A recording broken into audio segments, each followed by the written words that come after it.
It's everywhere. Yes, Jack. Yeah. Yeah, right. This is my favorite topic. This is the one that I've spoken about quite a lot. I'm going to be controversial. It's not tech. I hate the fact it's called tech, and sorry if I'm upsetting on this chat. I just hate that label. And the reason, and I think that's damaging, and I think that's putting off a lot of teachers. As I said, I've been a teacher for nearly 20 years. I'm not adverse to tech. I run a website. But if I ever get called into professional development to be introduced to tech at school, I think, like many teachers, I dread it. Teachers have been the testing ground of bad tech from small companies and continue to be for many years, I feel. We get an initiative that's been sold to a school and a director or a headmaster who doesn't really like tech or isn't thoroughly convinced and doesn't have to use it on a daily basis because they don't teach on a daily basis. And then they throw it at you and then they say, well, you learn how to use it and now you have to change everything and do it. And then the development of that, the teaching of that is often run by someone who's very good at coding and very technical, but I'm afraid absolutely, completely unaware of what it's like being a teacher. And that just creates resentment and it creates increased workloads. And consequently, most tech just flops in schools. It just doesn't work. And that is exactly how most people feel. Most teachers, I believe, feel about AI coming in. There is massive resentment. Oh, another tech thing coming in. But here's the point. This is why it's not tech. It's not. It's nothing to do with coding. It's communication, the skill. And I've been saying this from the start. I hate all of the words. I hate the word prompt even, I have to say. Prompt engineering is just awful. It doesn't exist and it's going, hopefully. And I'm sorry, again, I'm controversial. But you just communicate. And I spend my time talking to teachers because you ask for children, but it's the same to children and to teachers. Just communicate. And previously that meant just write, pretty much.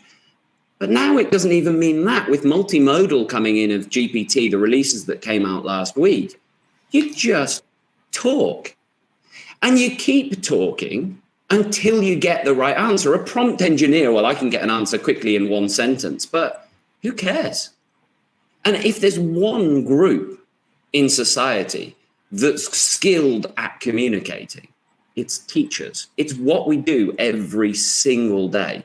The idea that I need a tech person to come and tell me how to use natural language to explain to a super intelligent AI how to express the question that I want to ask is ludicrous. We do it with 30 children who are disinterested. We absolutely can communicate with this supercomputer, but teachers don't believe that. And one of the interesting things in my training, I teach them something and then they do it and they get stuck and they get nervous and they come back and they send me a message and they say, hey, I got stuck at this point. What do I do now? And I go, ask it.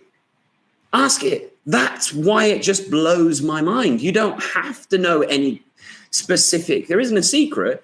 Just talk to it. Just keep talking to it and it will tell you the answer. You can now even put a photo in or put a video in with this multimodal. There are no tricks to it. And therefore, I don't believe it's a tech skill. It's not a skill that needs to be learned.